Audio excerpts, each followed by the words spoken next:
Hi there, these comments are for 1026. I am Michael Buckoff, your English language program instructor for critical thinking. I'm looking at your summary right now. You sent it to me by email. All right, so let's take a look here. And I'm going to make maybe a few changes which I think will strengthen the writing. So if you put summary,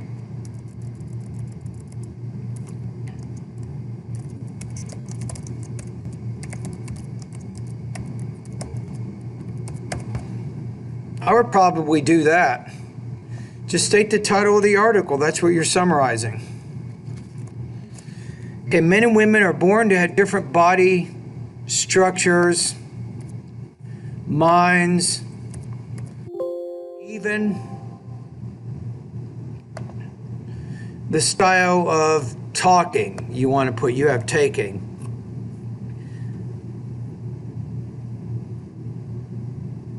Deborah Tannen, a professor of linguistics who graduated from Harpur College, is teaching in Georgetown University in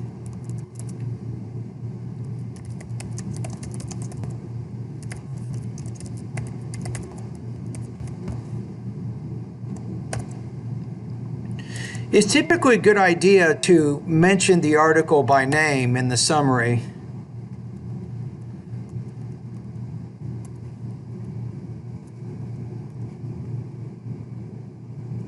She points out how distinct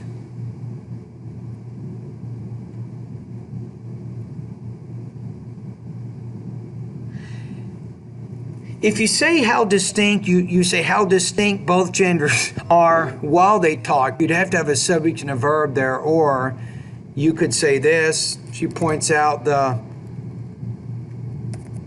distinction between both genders while they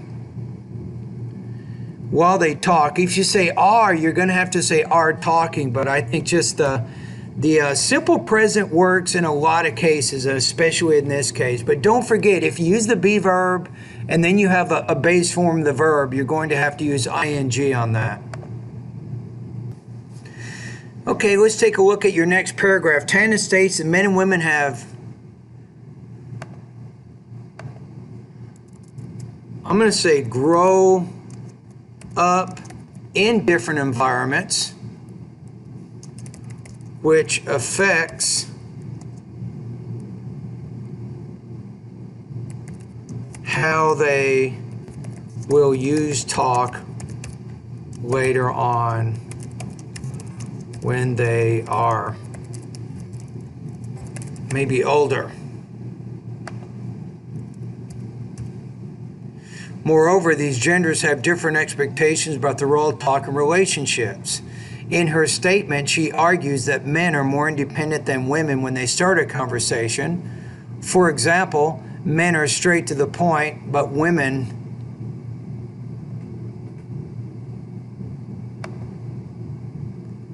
and let's change this. We'll say many men are straight to the point, but a lot of women focus more on the details. Tannen even creates a new term called meta-messages.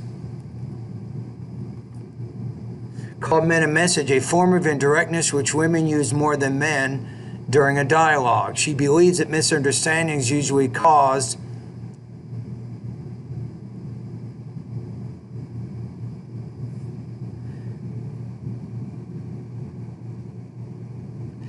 the problem here is you're saying that it's a misunderstandings are usually created by this indirect style of communication. So if we say this kind of ties back to the previous sentence. You want to make sure your sentences all connect together.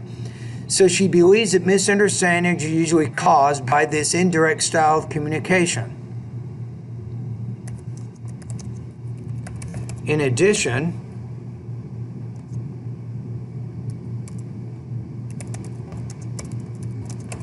women and men have different styles of talking things out and different suppositions. Tannen observes. For instance,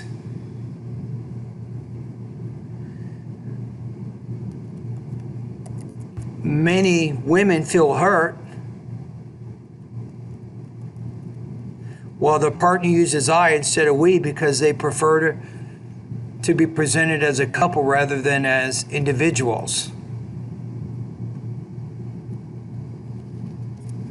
In addition, Tannen claims that girls build friendships by sharing secrets and they like to play cooperatively because they value equality. On the other hand, boys need to prove themselves in their group and tend to play unequally in large groups. This idea, it kind of fits in there, but I would put it, you say in the beginning how men and women grow up in different environments, right? So it makes sense that this sentence would probably fit better there. So sometimes in your paragraph, you want to make sure that everything kind of connects together. You have a good cohesive connection from sentence to sentence to sentence. So you probably could prove in that a little bit better. In conclusion, Tannen points out lots of statements and gives some examples to explain why. All right, let's look at this final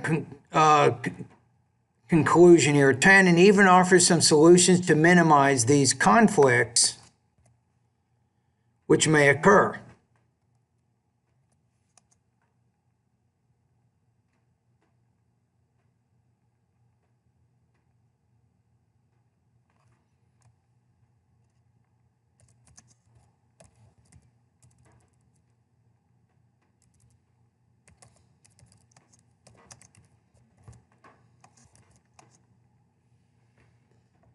You could probably say something like this.